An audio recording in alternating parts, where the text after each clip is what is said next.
সদ্য বিদায়ী বছর ২০২৪ সালে ভারতের বেশিরভাগ প্রতিবেশী দেশেই রাজনৈতিক উথাল-পাথাল ঘটেছে। এমন কিছু ঘটনাও হয়েছে কয়েকটি দেশে, যার ফলে ভারতের সঙ্গে সেই দেশগুলোর দ্বিপাক্ষিক সম্পর্কে এসেছে টানাপোড়েন। বাংলাদেশ থেকে মালদ্বীপ ভারতকে সমস্যায় পড়তে হয়েছে বেশ কয়েকটি জায়গায়।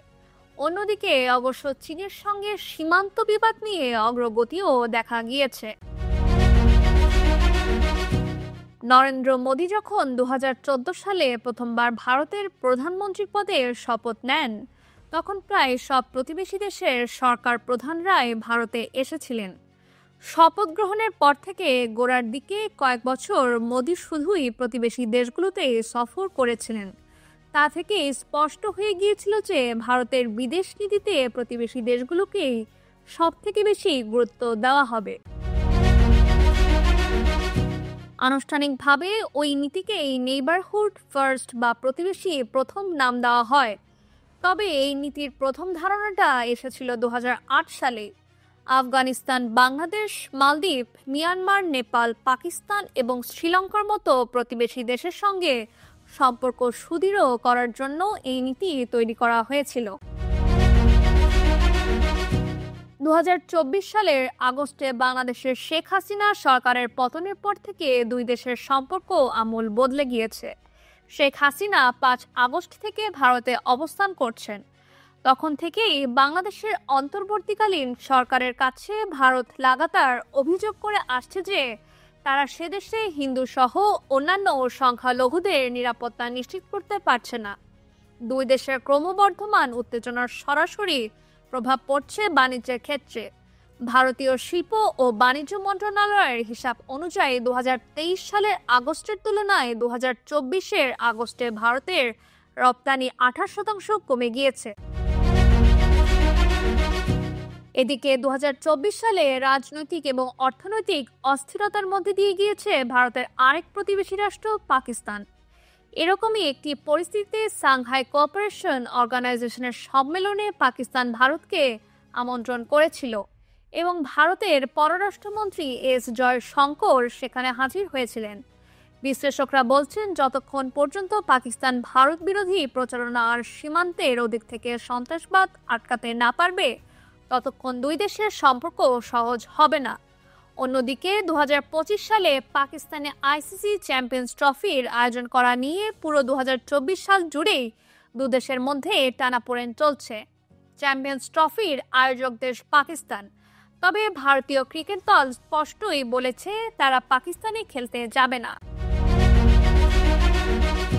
প্রধানমন্ত্রী হিসেবে নরেন্দ্র মোদী এখনো পর্যন্ত ৫ বার নেপাল সফর করেছেন।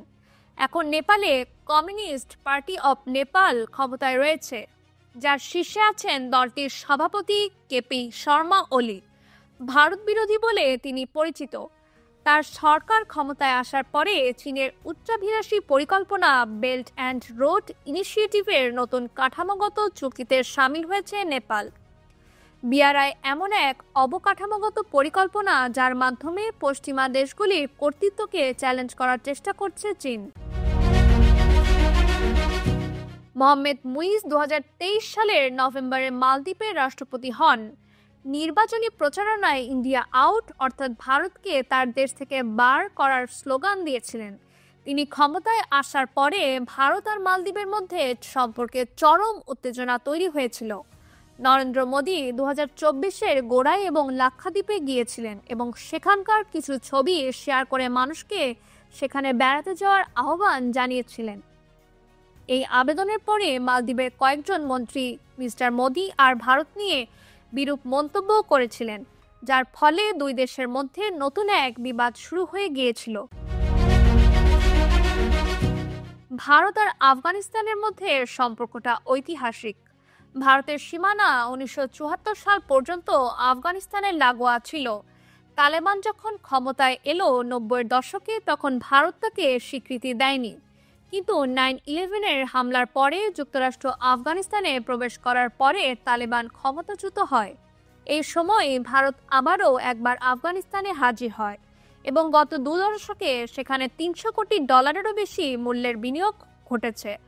প্রধানমন্ত্রী নরেন্দ্র মোদী 2016 সালে আফগানিস্তান সফরও করেছেন, কিন্তু ভারতের প্রচেষ্টাগুলোই সব থেকে বড় ধাক্কা লাগে 2021 সালের আগস্ট মাসে, যখন তালেবান দ্বিতীয়বার আফগানিস্তানের ক্ষমতা দখল করে নেয়। শ্রীলঙ্কার বিদেশ নীতিতে ভারত যতটা গুরুত্বপূর্ণ, আবার ভারতের পররাষ্ট্রনীতির ক্ষেত্রেও ততটাই গুরুত্বপূর্ণ ওই দ্বীপ রাষ্ট্র।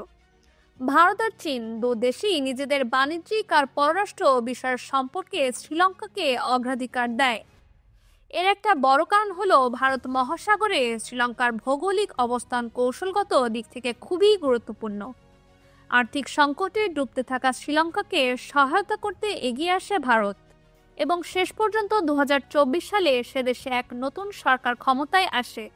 ওই সংকটময় পরিস্থিতিতে ভারত যে সহায়তা করেছিল তার সুফল প্রেসিডেন্ট মিস্টার দিসানায়কেও পেয়েছেন। Naushin Taslim Rahman, Dhaka West news.